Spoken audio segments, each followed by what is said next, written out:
Starting. We are live. Woo! There, everybody. Thanks so much for joining us tonight. Allow me to shut the door behind me so you don't see all of the ultra-secret things back in the Worldbuilders warehouse. Thank you so much for joining us. My name is Pat Rothfuss. My name is Nate Taylor.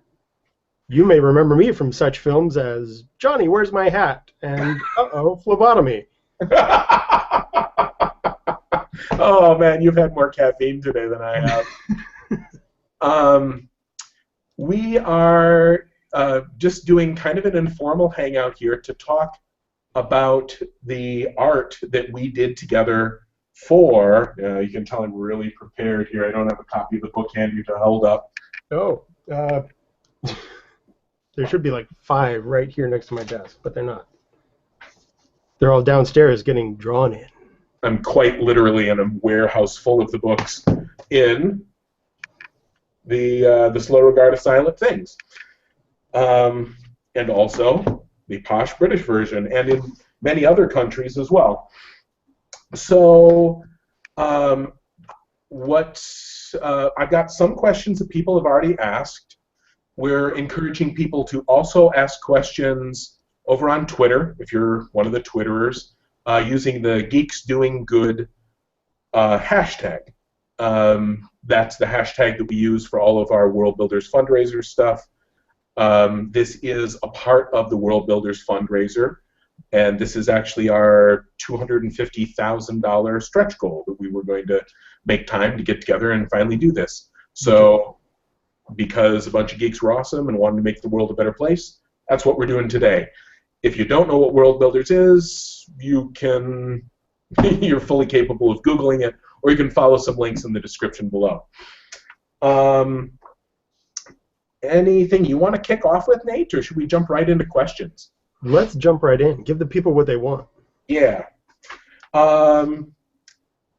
So actually, here's a great one to start with. Do we regret any specific illustrations not making it into the book? And that actually kind of starts in the middle of the story because, and I kind of made it known in the blog a couple of times, that when we were working together, I'm just an awful person to work with, and so awful in a good way. what it really is like I would get together with Nate and I'd say, okay, here's what I'm thinking, here's what I want, and I would say this and this and this and this and this and this, and then he would go, okay, and he'd go away and he'd come back, and he would do it, and he'd say, here's this illustration. And then I would say, yeah, that does everything that I said, but now that I see it, we should do these 8 things differently. Pretty much an entirely different illustration is what I'm thinking of now. Now that I see it, I realize I was so wrong to even imagine that that's what I wanted to put in the book. So there was a lot of back and forth. We took it through many drafts of these things, and Nate had the patience of a saint because I am so picky and so obsessive, and it's one thing for me to do that in my own work, but to force another artist to do that same thing, I still feel bad about it. Well, see, the beautiful thing is that I only had to appear to be a saint because I would talk to you for like 20 minutes or an hour or two, and I would say, like, okay, well, I'm signing off, good night, and then I'd close it, and I'd be like, no, that's an exaggeration, actually. You don't know. I could have been just sitting here just, like, screaming curses into the night. Cursing the unfeeling sky. So maybe let's jump into that. Let's take a look at a few of maybe like even the sketches that started and then got changed, or can you think of one specifically that you kind of regret? I've got one that jumped immediately to mind only because I was looking at it just today. So let me screen share that, and it was the one that made it all the way to finish and we didn't use it. Yeah, the broken fulcrum. Yeah. Like, I remember we went back and forth over it a couple of times. How would it break? Where would it break? I remember the first time I did it, this little centerpiece wasn't, it was in 3 pieces also. We even dickered about the stones of the staircase that it was laying on. Yeah, this is one of the biggest ones. This is one of the biggest ones that I remember. We got it to this point, and this was not. I mean, we must have just talked. Not even your art, not even the lead-up sketches, not the research. I bet you we talked for at least an hour and a half just on this picture. It was. It seemed like it was a long process, starting with, like, obviously you knew that you wanted it to break on the crack, and that there had to be 3 teeth for each piece. But yeah, it just felt like we were going over and over it. We did, and I did. I was like, oh, the stones underneath. It's like I want to make them look real, but we don't want it to draw attention away from the gear. And ultimately, I can say it's like I love this illustration, and we got it. Initially, like you said, that hub piece was also broken into 3 pieces, and then I said, oh, I don't know if realistically that should be the strongest part of the gear. Right. But eventually, like, we got it to here, and I like it. But ultimately, what it is that I wanted people to be able to imagine it breaking in whatever way would be most satisfying to them. Yeah, and that actually also brings up a great point about the rest of the art for the book, is that you really wanted people to be able to sort of piece together things on their own as much as humanly possible. Like, early on we talked about how we didn't want to show too much of Auri or too much of the Underthing, and that everybody already sort of had their ideas of things. Like, I remember I had tree in my mind completely wrong. I was almost imagining it as like this huge cavern under the university and these 4 walls that in my brain was like, oh, it's like there used to be a house here and it crumbled under the university. Like, it was absurd, but that's how my brain saw it. Well, and that's just it. Like, and this ties in. Somebody else actually asked the question. We got a bunch of questions. Well, before we go on to a new one, did you want to? Did you have one piece that you wished had made it into the book, or that it was a mistake? This one actually ties in. Like the overall thing where it says, what was it? It's to you, and we'll come back to that one. But it also says, I noticed we never completely see Auri's face. Is there a reason behind this, or is it an artistic choice? It's really both. Yeah. And it's because in my writing, I'm very implicit. I give you a few details, and then I want the reader to do the rest of the work, because I could describe somebody in great detail, and it takes a long time, and it kind of forces you to do a certain thing, and it's boring. Mm. Or I can give a few details, and I say, this person was beautiful. And then you go, oh, I know beautiful. And so you make that in your head, and so whatever you think is beautiful, you create this character, and then that character is yours, and they ride along close to your heart like a smooth stone, and it really brings in the reader's engagement. And it's Impressionist writing. You leave the details up to the viewer. It really is kind of Impressionist writing. And so I've known that about my writing style for a long time. When I initially was thinking, boy, it would be fun to bring in some illustrations into this book as something extra for the reader, it never occurred to me that the style that I love and the style that I specifically asked for, which is kind of this realistic pencil sketch sort of thing, that realism is directly contrary to my impressionistic writing style. And so I've always known that it's a bad idea to show Auri's face, because everyone's going to picture her differently. and I don't want to take that away from anyone. And you know what you just said is you pictured tree, and you said I pictured it wrong, but you didn't at all. Like you pictured tree in a way that you thought was awesome. And so like that's absolutely what I want.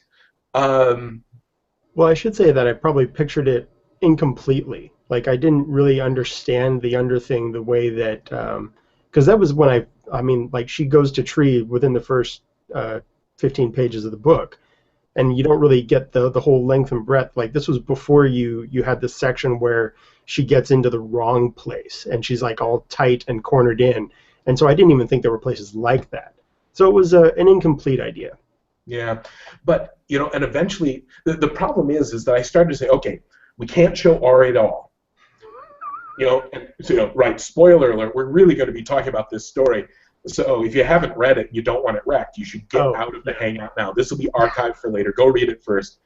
I'm like, we can't show Auri. And then I'm like, I'm really reluctant to show any of the underthing. That was my initial pitch to you. I was like, why? Why do you need what? And you know, and because I thought, you know, as soon as I do that, it'll keep people from forming their own opinion, or they'll look at it and they go, oh no, that's not what I pictured at all, and then they feel like I'm effectively taking that away from them. And you know, Nate is the one that saved me from that madness, because otherwise, what could we have illustrated? Yep, I did it with that picture of 12. Yeah, can you bring that up? That was my first pitch. Can you bring up the illustration of 12, just so people can see if they don't have their books handy? Let me pop it up here and screen share. And yeah, so that is 12. Yeah, and so that came in, and I was like, we shouldn't show any of the underthing. It was a big mistake for me to do it in the first place, to think that we should show pieces of it because people will be disappointed, or they'll, you know, whatever. And I was just having kind of a freak out because I've never done an illustrated book before. And then Nate showed me that, and I'm like, that is beautiful. Oh, well, let me see. I think technically I showed you... Yeah, there was an earlier version. Yeah, let's see if I can find that. Yeah, there we go. Here. That was it. So that was the original one. Yeah. Yeah, and then, you know, here you can see I went in and I said, okay, and I loved the composition of it, and then I said, well, I had to adjust a few technical details. I had to say, yeah, you know, the pool has to be bigger. You know, there should be pipes running along. We should sense a vastness in the space, and you already got the tallness of the space, and he effectively sold me on showing parts of the underthing. And then what I realized is that the key to not taking the underthing away from your imagination was to show all the different types of things you could see there without labeling them too much. Yeah, and I think that was when you started bringing in the idea of the those corner pieces that we had on the pages, the arches and the big wooden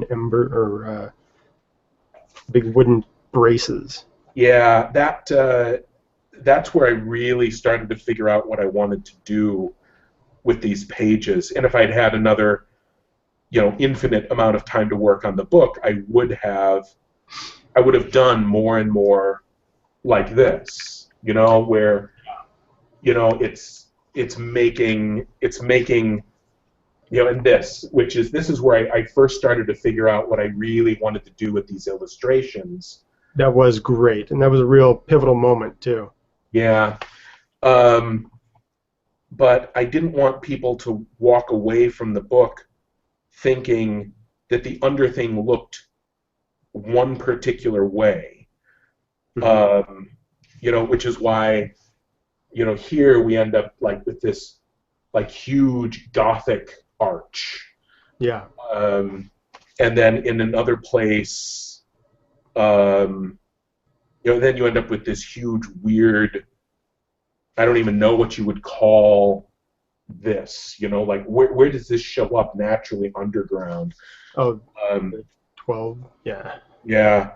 Um, and then this, which, if anything, it looks like a big Victorian, uh, like brick sewer, like you'd find under London. And so I'm like, we got to show all these different images of the Underthing so that if a person did go, oh, I pictured it like this, once they looked at these illustrations, they're like, yeah, everything is so different down here. I wanted there to be room for everyone else's imaginations to not feel cramped in there. Yeah. So now I'm going to take a step back into, and so it simply said, I kind of regret not having that fulcrum in there as well. There was the one I think of is where you showed the one you did of Auri with the mortar and pestle. Oh, Yeah, yes. like I think I've got that one actually. again, specifically at my request, I said, "Hey, can we do this? Can we have this in here?" Um, and Yeah, there it is. you know, and because I wanted to show the size of this mortar and pestle, and I'm like, this is a chance for us to bring Ari in, and we tried it, and I said, well, maybe show more, show her legs, show her, have it close. Yeah, it wasn't working out like what we wanted to accomplish of showing her and having her proportions be realistic. Like here, she would be like tipping backwards with that amount of her arm and her leg showing at the same time. Yeah, yeah, I really, the most important thing of not showing Ari is her face. Hmm. Because the face is kind of the seat of who we are, and I didn't want to be prescriptive about that. Um, and and there's such a fine line between making her say attractive and skinny because she lives this really hard life, and effectively idealizing her body, this overly thin body type. Um, it's very tricky, which is why I like to show her in shadow a lot. Her hair is really it's her icon. You know, the fact that her hair is constantly blowing and moving around her. Yeah. No matter. Yeah, go ahead. I even remember there was at one point we were doing the picture of her with her back up against the chimney, and it was this one. This was the pencil or the digital pencil sketch that I roughed in, and we had her knees were like very bony knees. Yeah, I remember that you came in and you were like, no, no, no, she can't be like so sharply bony. She has to be skinny but not scrawny. yeah, yeah. It's tricky because I don't want to. Again, I don't want to take away the fact that in a lot of ways her life is really kind of horrifying. She's, you know, constantly very close to just like starving to death. But at the same time, I don't want her to look, you know, like a starvation victim either, because that's not going to be an appealing part of this. I didn't want there to be too much focus on that. Right. Okay, I think I beat that horse well enough, the whole implicit explicit thing. We got another question in there. Yeah, I've got a whole bunch of questions Oh, here. nice. And here it says, even though I was skeptical at first, I thought Nate's illustrations in The Slow Regard of Silent Things worked out perfectly. Pat, do you think you'll have any pictures in future books? And if you do, will you have Nate be illustrator again? Absolutely. I think I don't know if I will do another book of this sort, just because a lot of times when I start to write a story, I don't know how long it will be. But I did like having some of these illustrations in there to kind of enrich the book and make it a different sort of project. And if I do it, I'll absolutely bring in Nate, although I'll start about 2 months sooner than I did with this project, so we are going crazy. For those of you that don't know, he said, sounding like a used car salesman, have done some other projects together before as well. This is the second Adventures of the Princess and Mr. Whiffle, a book that looks like a children's book and in some ways is like a children's book and in some ways is really just for grown-ups with a dark sense of humor who enjoy like fairy stories.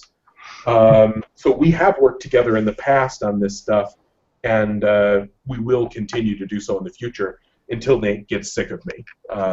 Well, that's the beautiful thing about it, is that, you know, even before, you know, your mega fame, he's left. I'm just talking to myself now.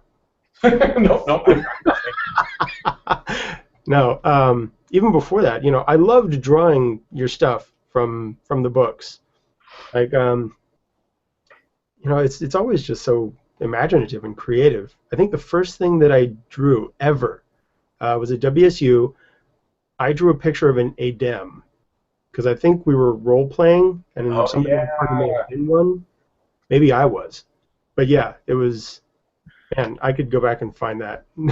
That would be a trip. That would be a trip. Yeah, because Nate, I met Nate when I was out in grad school back in the year 2000, 2001, 2002, and he was doing a comic in the local paper, and we lived close to each other, and we had some mutual friends, and we ended up role-playing, and I ran a game set in my world. So not only had Nate read the book 10 years, not 10 years, but 5, 6, 7 years before it was ever published, Yeah. He'd been playing in the world as well. You know, he knew a lot about that. Here's the first Princess book, for those of you that have never seen it.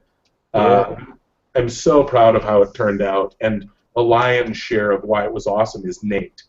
And just to let you guys know, if you go looking for this, if you like try to hunt it down on Amazon, people will be trying to charge you like $60, $70, $100 for it, because for most bookstores it's out of print.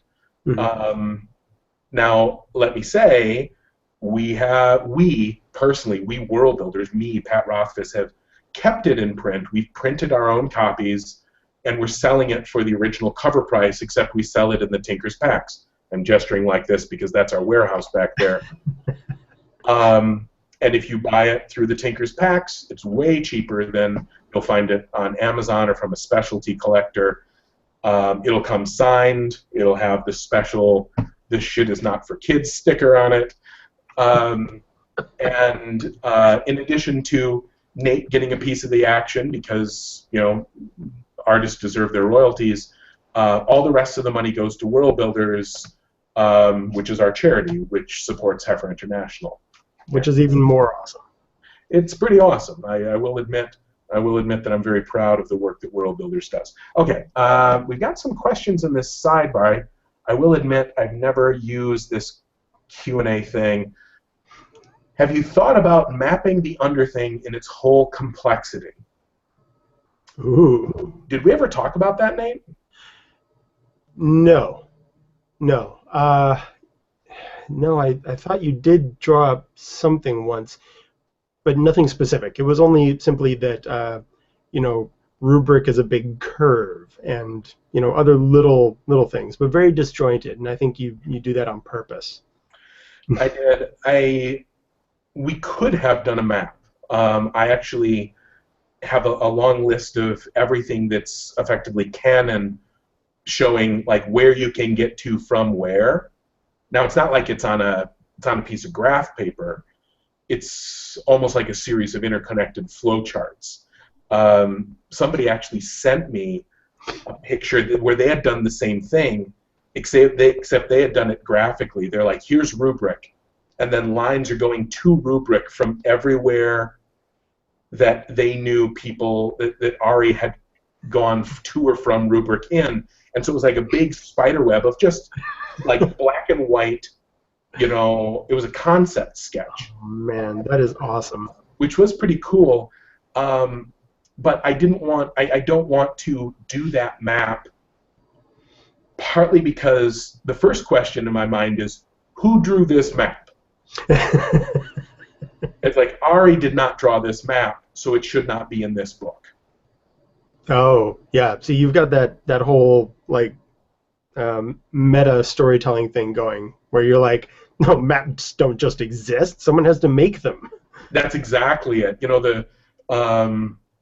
The map should be an artifact of the world. And like one of the most famous maps, the thing that kicked off the whole maps in fantasy books thing was Tolkien's map.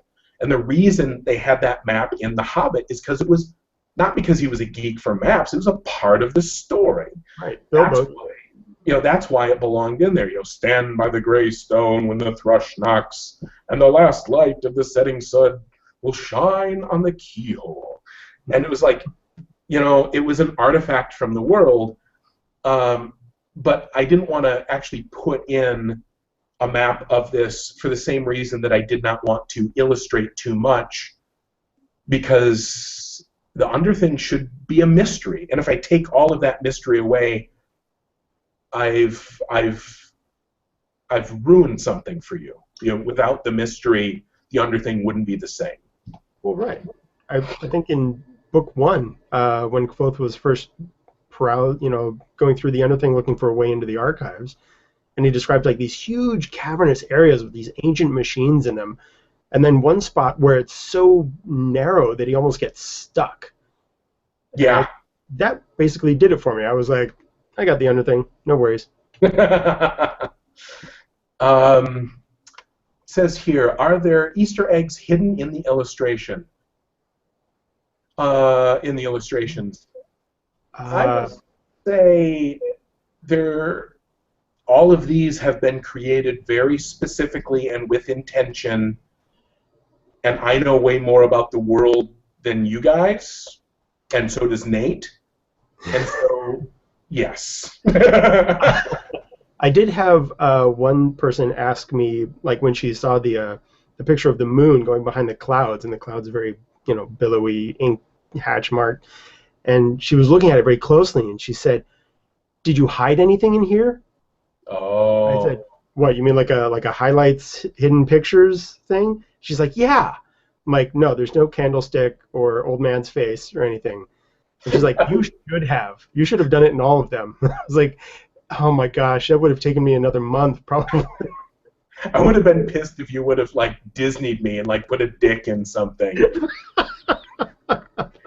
It might have gone for years, and like until finally I'm flipping through it idly, or I see something on BuzzFeed, and then it's like 27 famous illustrations you didn't know about.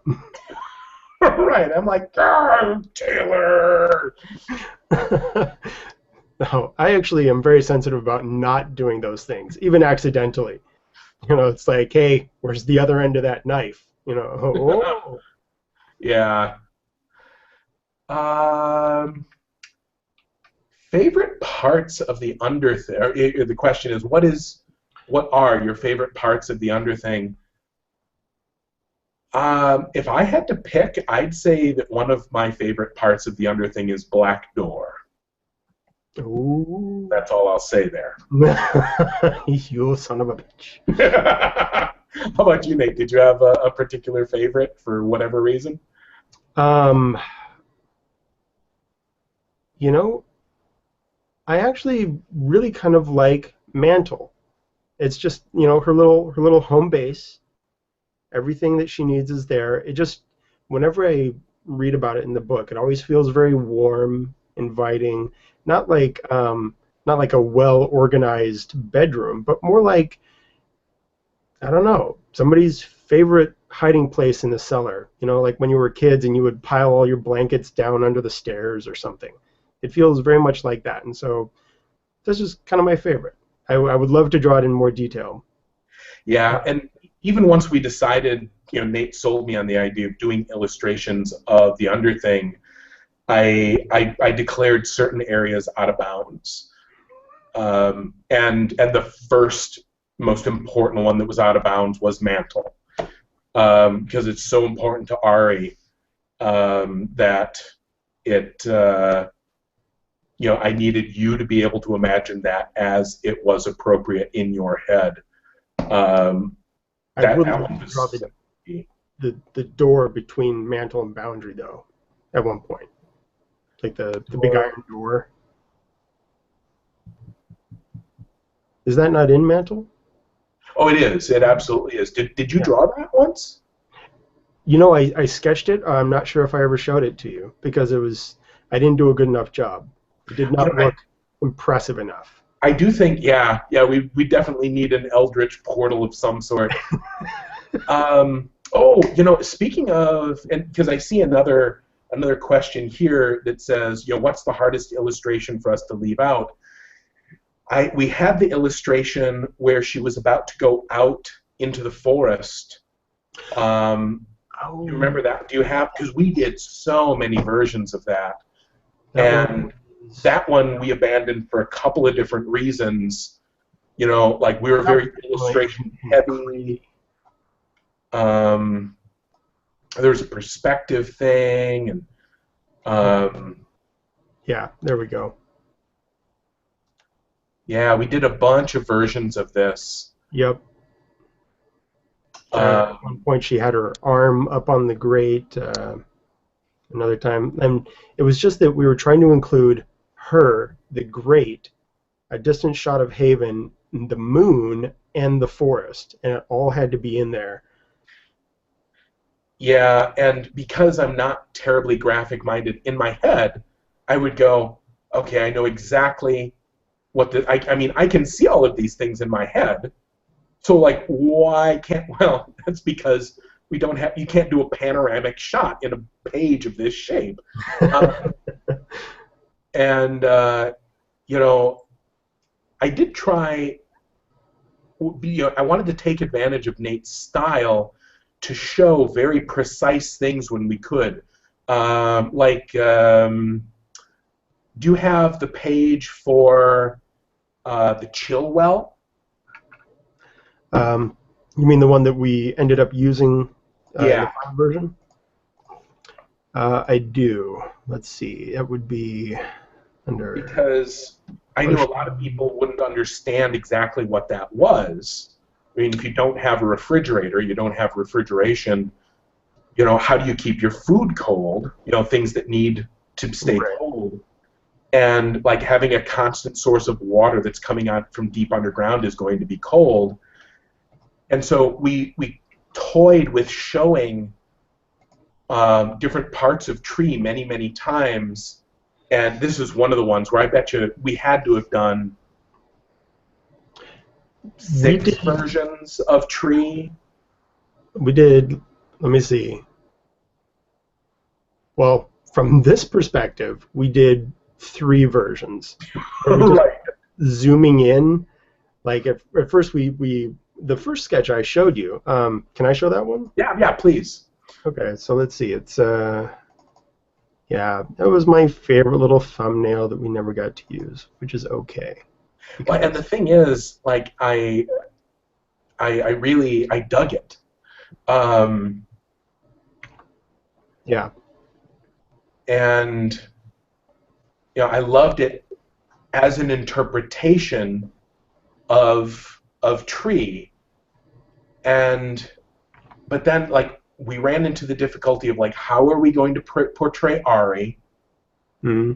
How can we make it clear that we want to show the shelves are bare, we need to show the chill well. Should this look like a kitchen? It probably shouldn't look like a kitchen. And it kept causing more potential trouble than it was offering to reward with what it would offer. So I regret, in some ways I regret not including a version of tree, but every crack we took at it, It just did not feel right, and I had to go with my gut. But I am glad that we managed to bring in the picture of the chill well, which will hopefully clarify that to people who had no idea, couldn't have gotten it from just the text. Right. And I think that the whole problem with tree ended up more or less being that you really wanted to show the sparseness of the shelves, and I really wanted to show how many, like, the different things that were on the shelf. And so it was like, well, we got to put the holly berries in there, and then there's her pan, and then, you know, and I tried to cram it into each picture that I would do, even though we were zooming in further and further. So it was just, I think we were just not, you know, working at that one. Well, and the truth is, like, not showing off, it's like some of these things that are on the shelf. We have to, but again, like, it's in text, I can mention a few things in detail, and still give the impression of this vast emptiness and lacking of resources. Whereas if we draw a picture and we put 12 things on the shelf, it's going to look like a kind of a well-stocked pantry, which, for those of you that are tuning in, right, there's one of the many little, you know, if you're talking, depending on how you define Easter eggs, like, every name that Auri gives something is, like, hugely etymological. You know, I don't know how to say it other than that. Like, she has a reason for giving every name that she gives. You know, and so, like, what sort of tree has food in it? A pantry. A pantry. That's where she keeps her pans. You know, and that's not all that's in that particular name.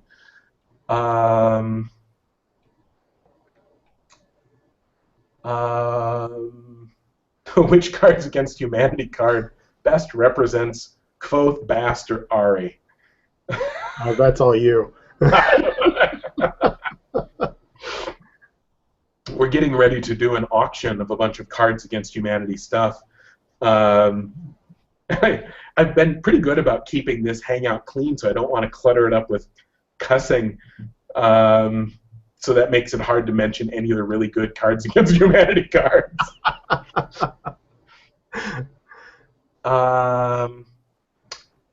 When you were gaming in your world, did you use the Underthing as a setting, or did the Underthing even exist at that point?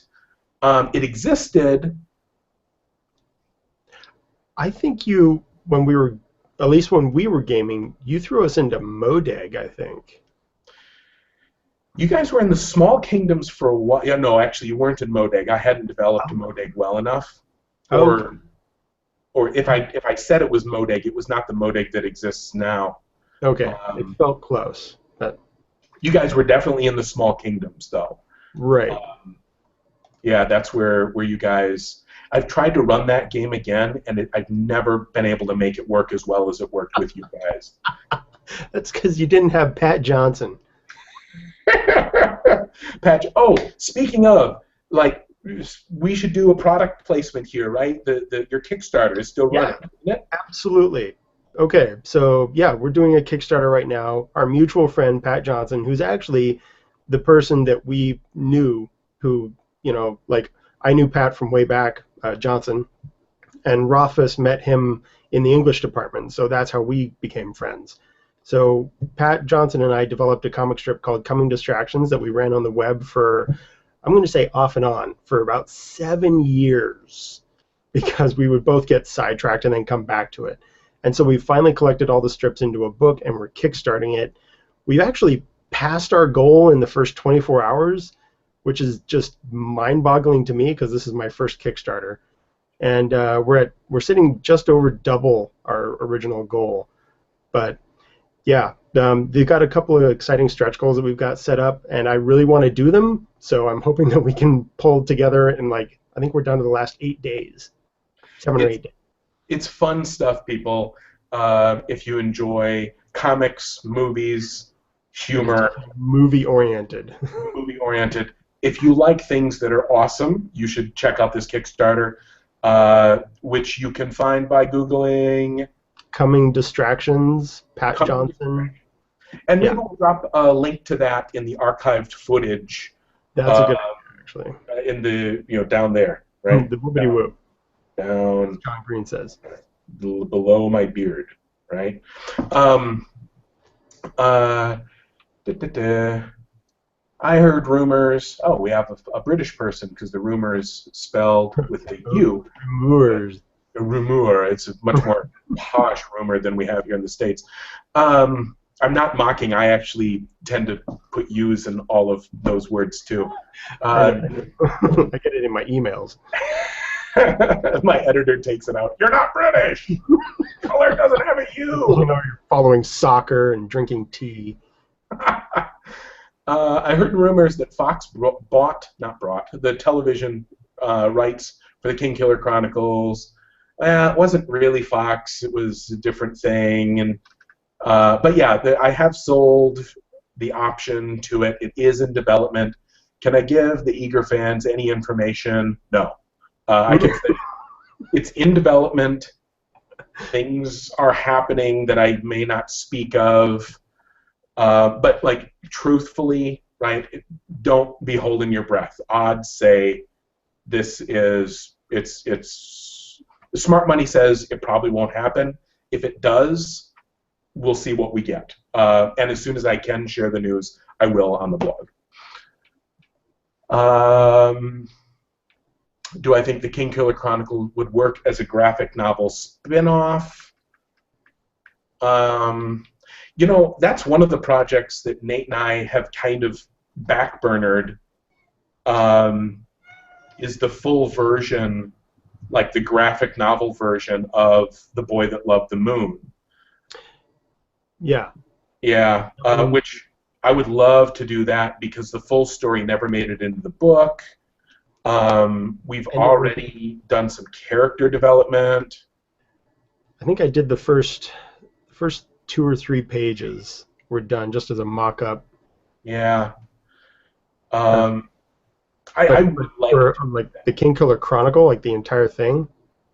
Well, yeah, I was kind of answering a question that I wanted to answer instead of the question that was asked. Derailed. But you know, because the thing is, like, to do a graphic novel version of just The Name of the Wind, like, how many issues does that have? 100, I guess. Right. I mean, like, how do I cope with that? But I will say, just that story, that relatively small, self-contained story, Nate and I had mapped out to be 4 issues. And I really liked the thought of that. I could see the pacing of it. Each issue comes to closure, but it forms a good overall whole.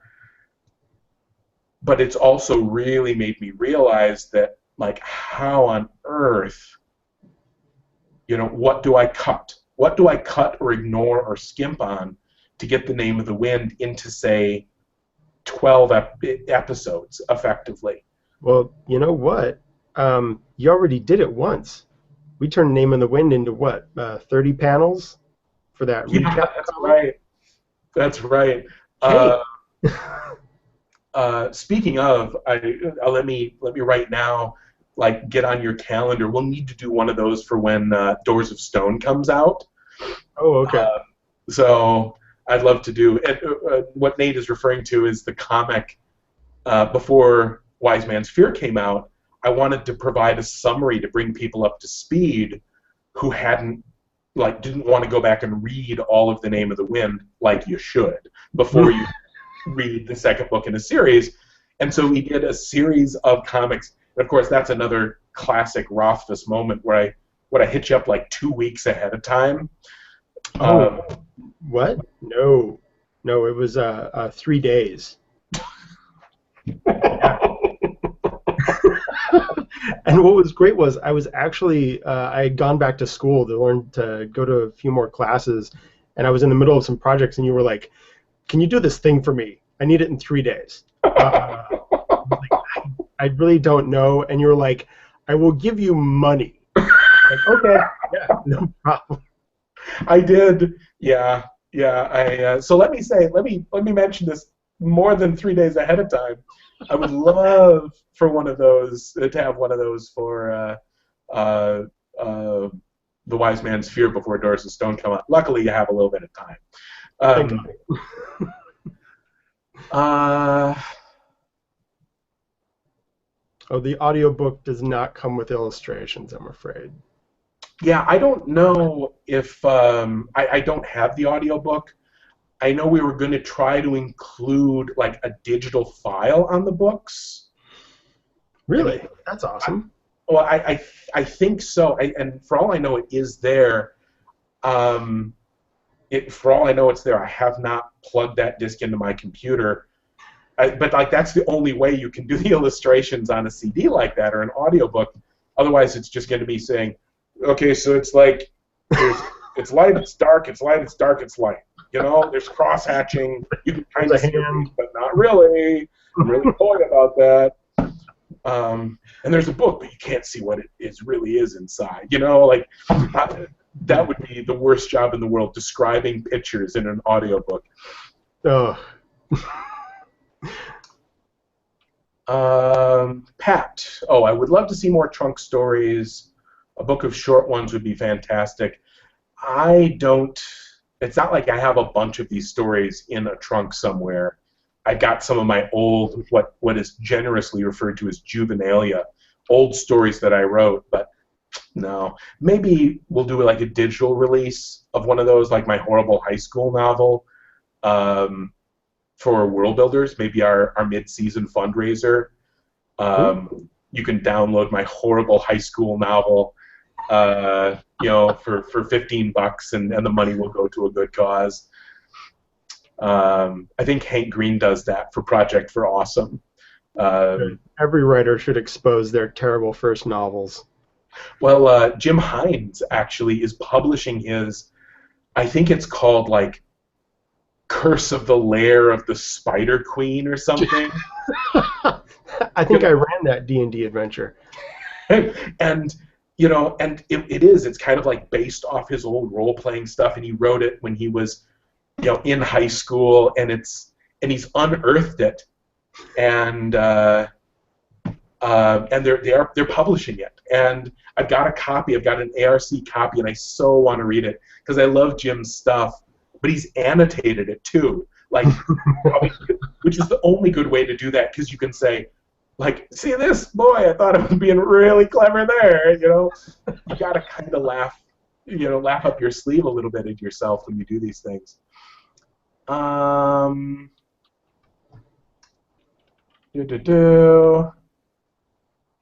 Auri is a more innocent character, and there are illustrations. Will this book be more appropriate for a younger reader? I've got some nieces who I want to influence their reading habits. Starting with Slow Regard? You shouldn't start with Slow Regard no matter what. Honestly, I think if your nieces are over 10 or 11, they can probably read Name of the Wind. I've had kids that young read it. My rule of thumb is if they've read Harry Potter all the way to the end, they can read Name of the Wind. That's fair. Now, I will say Slow Regard is a whole different ball of wax because the perspective of the main character is really different. The tone is really different. The vocabulary, I mean, I just make up a bunch of words in this book. You took some real liberties. Ari's voice is very different. She's very well educated, and she's not bashful about making up a word if she wants one. So I would not recommend this book for young readers. I don't think it's appropriate. And by young, I mean like 11, 12, 13. Precocious 14, 15-year-old, sure. If they like my other stuff, I think they could dig it. I think that's most of what we have. I see there's a couple in here. Did you guys ever get in any heated arguments? If not, were you guys most annoyed with each other? Okay, so actually, I think I might know what that one was. Let me double check my images because I don't know. I remember in the pictures that I draw. So I think there were so many that we would go back and forth on so long, but most of those actually made it into the book. So I was mostly, I was pretty okay with that. But okay, the wine rack, Oh, which the is wine her rack. plate and her book and everything. That one, it was like you wanted it. You wanted it in the book, and I was like, okay. So I'd show it straight on, and I'm like, oh, that's the most boring grid work I've ever had to put on a page. So, no. So then I'd shift the angle to the side, and you're like, better, but no, and move some of these objects. And eventually it was a full page, and it got cut down to, I think it's a half page now. And we had, originally there was a space on the side where it was just blank, and we were thinking they'll put text in there. But then the publisher got back to us and said, no, no text in there. So I had to fill up that space. That was one that I had to, I kept coming back to it and touching it over and over again. And I think that one was, we never argued about it, but I was frustrated more so that it wasn't working out and I couldn't make it work out, and I hate straight lines. I hate them so much. If I ever get contracted for draw me a city, I'll be like, this is how Dr. Seuss draws a city. I will say, I don't think we ever really bickered. And that's when I was thinking, hey, that was another question in there. It's like, why did I decide to illustrate this one? Oh, yeah. Part of it was I've been reading some more kids' books. I read the Little House on the Prairie books to my boy, and they've got little illustrations. And, sometimes it's just, okay, everybody loves a picture book, but it was really nice sometimes because they'd be like, and then Pa picketed the horses, and he did this with a leather strap, and he did this and this, and I'm like, God, I've actually had people in my books picket horses, but I don't know, and then I turn the page, and I'm like, oh, that's what it looks like. Or it's like, smoking jerky in a hollow tree, and I'm like, so they describe there's a hole, and then things are up above, and then they show, I'm like, oh, of course, that makes perfect sense. So I'd seen some of that, and honestly, I felt a little weird about publishing a book that was like 35,000 words long. My last one was 400,000 words. And so I'm like, what else can I put in here to maybe make it nicer for the reader, to add some value to it.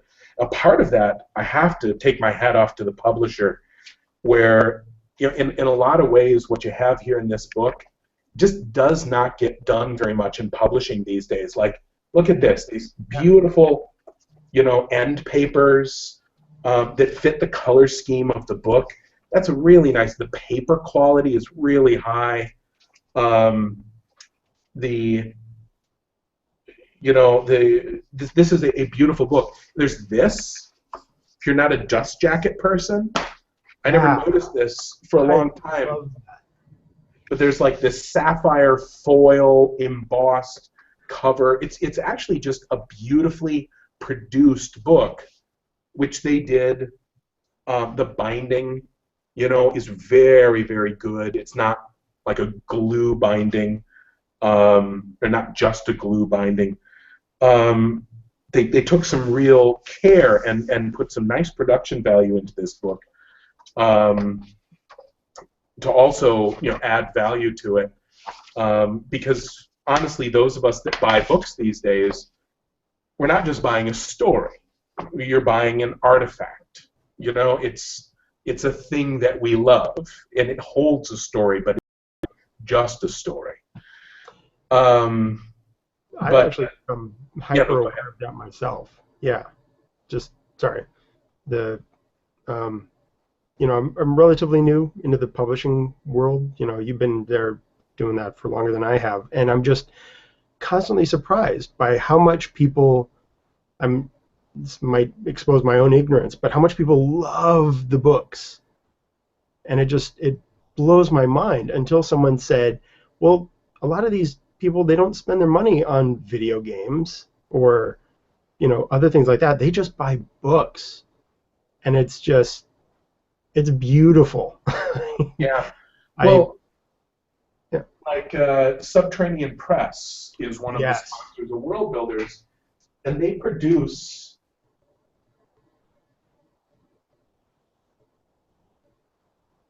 Well, they produced our books. Yeah, they produce The Princess and Mr. Whiffle, so it's this beautifully produced books. It's this beautifully produced book. But I mean, I'm a huge Jim Butcher fan, and Oh, so like here is the beautiful Subterranean Press edition of of one of Jim's it's books, and the end papers are this nice linen with texture. The pages. This is acid-free paper. It's not gonna wear out after 30 years. Um, I mean, yeah, it's signed too, which is always nice. You know, I'm that sort of geek. But like, this book is a beautiful artifact. You know, and it's got there. See, you know, a little bit of illustration in there as well. Um, and yeah, it's true. It's like, what does a normal adult spend his money on? It's like, I don't shop for clothes. I don't blow a lot of money on haircuts. Um, you know, I love books. I want beautiful books in my life. So that's what we tried to bring you with this one in the physical version. Those of you that aren't ebook readers, that's fine. You're my people too. But obviously you're in it for a different thing than the tangible book people. We're getting up on our hour here. oh, are Oh, we here all? it is. Nate, did your Temerant RPG party ever meet any characters from the King Killer books? That's a good question. Oh man. Now I got to think back to like uh, all the way back to the beginning. 12 years ago. I don't recall meeting anyone from the books. I don't. So I if don't, I did, huh? I don't think I did that because, again, the book wasn't published then, and you know, to like bring in a character from my books probably would have been like No. having expected everyone at the table to have read them, and I don't think everyone had or had an interest. I'll say this actually. We did get to meet one. We met the Cathay. Oh, that's right. Oh, Oh boy, people, you have no idea about the Cathay. You have no idea. yeah, yeah, that's right. You guys met the Cathay. That Yeah. was And actually, um, what's kind of funny is I didn't even realize when I read the book. I was just like, oh yeah, that's the Cathay. And then when I was drawing the card for the cheap ass games deck of the Cathay, and I drew too much, and you're like, no, nope. Like, oh, that's right. Of course, I'm sorry. the yeah, that's right. And that happened right at the end of the campaign. It kind of faded away because Pat Johnson and I were in grad school and everyone was busy and you were getting ready to graduate and Mhm. or had you already graduated at that point? No, I think I was still in school Yeah. technically. Which is a shame because your last move, you know, you'd effectively gone underground, you'd made it through some stuff, and you come into this royal hall, and it's like you were presented to the king, and you pretty much, and it's like yes, king, it's like thank you for welcoming me as a guest into your home, and you just like you'd found like this sack full of treasure, like all of like just a bag full of sapphires, and everyone was like, this is the answer to all of our problems, everything that's been sucking in our lives. We finally have money. And you said, yes, my king, and I have brought tribute. And you just like you dropped it on the floor, and all the gold and gems spill out in front of him. And you never reaped the rewards of that because the game ended. But Yeah, let me tell you now, that was exactly the correct thing to do, and it was going to have marvelous consequences because you played that scene perfectly. See, Um, the thing is, it like 12 was, years later, you still know exactly how that, you had that all planned out. it looked like I had it planned out, but I didn't necessarily. I'm gonna fill some time for me real quick. You mentioned the pairs deck. I want to go grab a deck real quick so I can show it to the people before we sign off. Oh, okay. Well, let's see. My face is not very entertaining, so how about this? I've got a few pictures here that I can throw out. Um, just do a little screen share. So one of the pictures that we were going to throw in but didn't was this one, the storeroom. This is where Ori goes when she follows the leaves and finds the olives that she swipes. And that one, yeah, that was another one that just sort of didn't make it in there because it was trying to squeeze too much in and it was a little bit too busy. This one actually made it a little bit further though. It was a very interesting choice for an illustration, I thought, but it sort of fit with the book. It was the turnip.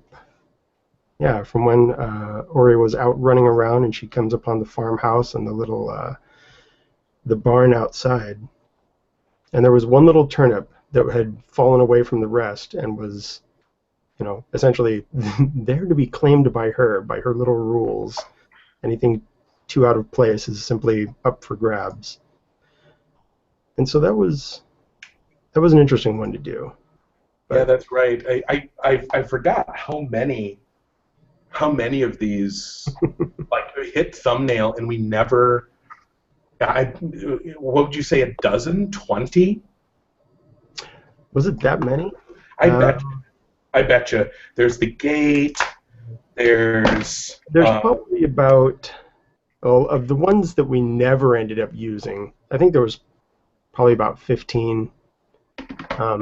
But then there were ones that we developed quite a bit and just never ended up using.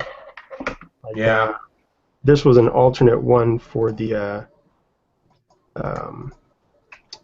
front piece. I think I was originally gonna have Ori above ground and in the tree. That was one idea, and we decided to go away from that just for the front piece. Yeah, and it's a cool image, but again, it made her so central and so revealed. Okay, so I found some of the cards. For those of you that haven't seen them yet,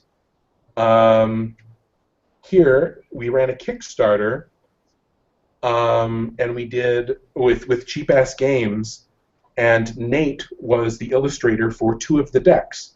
He did the Fey deck, sorry, the Fan deck, right?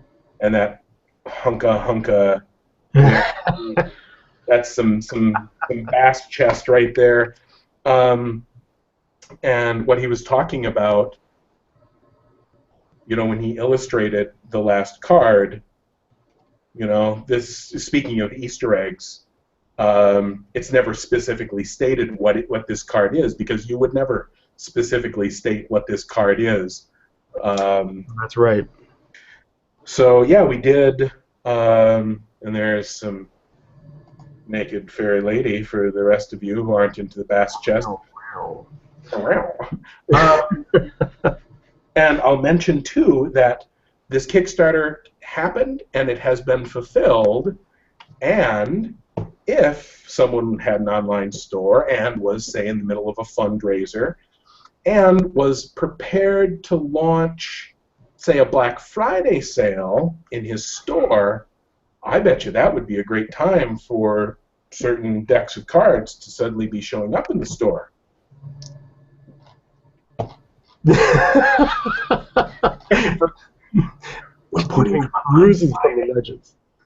We're putting them up on Friday, everybody. We have the Fey deck, the Princess and Mr. Wiffle deck that Nate did, which turned out marvelously. That was really fun. The Commonwealth deck, that Shane Tyree did, and the Modagan deck, which is nothing but secrets because nobody has ever seen Modag yet. So those are all going up in the store, as well as some other stuff for our Black Friday sale, as well as some special deals. If you come in early, you can grab some stuff cheaper than, until those packages run out. Were there any other things you wanted to show off or questions you spotted that we haven't answered yet, Nate? Let's see. I think a couple of brief ones. Someone was asking about a 2016 King Killer Chronicle calendar. Oh, yeah. I'll just say time permitting, I guess. That's as near as I could get to an answer there. Yeah. I would love to just, do 12 pictures. That would be awesome. I would love to. If I could carve out the time to do it and make sure that I didn't get too far along in the progress before Pat said, no, that's right. I love it, but just do everything different. Right. Could you change the season? Right. Could you change it, just do all the colors different. And that should be... Make Bast a woman in this one. More sexy elves. There was one that got the most pumps. It was, what was your favorite object? What is your favorite object character? Oh yeah, the favorite object, because those are the closest thing to other characters in the book. I know my favorite. How about you? What's your favorite? Oh, mine is the little tiny the statue. Really? Yeah, I've actually, so I'm doing remarks for a few people who ordered from Sean Speakman's website, The Signed Page, and I've started drawing little versions of the little Emir statue. So I haven't sent it to you. We'll see what you think of it, but I'm just like, you know what, screw it, this one's mine. I'm curious to see it, and I've in France, Simonetti is doing the illustrations. I really want to see those. I haven't seen them yet. You haven't yet? I love his work. He's fantastic. His work is so beautiful, and I was so flattered that they brought him in because he does my covers. Yeah. In France, and it's beautiful stuff, and so and actually that's part of why I thought of doing it here in the U.S., because the French publisher kind of got wind of the book, and they're like, yeah, we might do that and maybe put in, some illustrations. Oh, and I went, oh, yeah. And so in addition to a bunch of my other thoughts, that kind of nudged me in that direction. But I never imagined they'd get Simonetti, or Simonetti. I'm not sure which one that is. Both actually. I wish that I had those images that I could show you now. But what that was really nice for is that effectively it freed me up a little bit, because he is showing one version of the Underthing, and you're showing another version of the Underthing, and it helps me relax a little bit, because then if people look at both of these pictures and they're like, oh, Rothfuss approved both of these, but they're both different, that effectively creates a space, because if there's just one image and I say, this is what the 12 looks like, this is what Mantle looks like, it effectively closes you out of the creative process. And we see this happen all the time. Like, how often do you look at a book cover and you're pissed? Because the character looks wrong, or they're like wearing a stupid dress, or actually, that's not even as bad as when it's a scene that is not in the book. That makes me crazy. Yep. And so, having two versions of these illustrations, I really like, because people can see that they're different, and then hopefully realize that they can have a third option that is completely legitimate. That's really my goal. Okay, I could happily talk about art and the doing of with you all night. Yeah. And we have. Look at this. This is How about a Foxen nightlight in the Tinker's packs?